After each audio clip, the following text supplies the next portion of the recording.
সত্তরোর্ধ্ব মমতাজ বেগম বয়সের মতোই এগিয়ে চলতে দেখেছেন নদীকেও, তবে পার ভেঙে। সুগন্ধার বয়ে চলার পথেই তার ভিটেমাটি সাজানো সংসার হারিয়েছেন বহুবার। পুষ্কুনি আনলে, এই ঘরের পোতা আনলে, এই বিজে আনলে, এই গাছগাছালি মাইলে বহুত বাড়ি, বড় বাড়ি আমরা দেখি, সে তো বাংতে বাংতে সব বাবু নদীতে ভেঙে গেছে।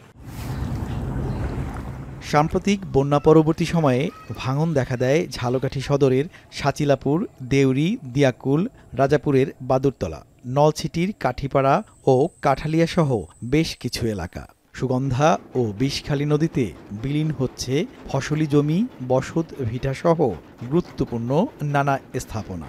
এখনও ভাঙন ঝুঁকিতে দোকানপাট সহ বেশ কিছু বাড়িঘর। স্থানীয়রা বলছেন, স্থায়ী বাঁধ না থাকায় দীর্ঘদিন ধরেই ভাঙনের কবলে পড়তে হয় তাদের। কিছু এলাকায় বেড়িবাঁধ নির্মাণ করা হলেও গত কয়েক বছরের দুর্যোগে তা ভেঙে গেছে।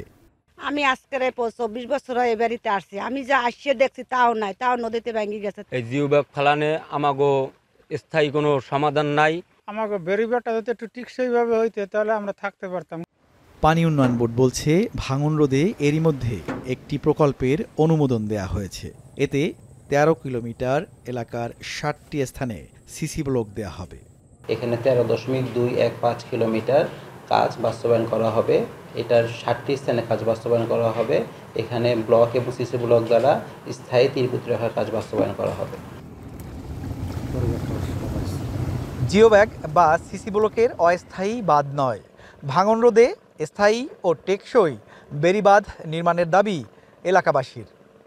আল আমিন তালুকদার, এখন ঝালকাঠি।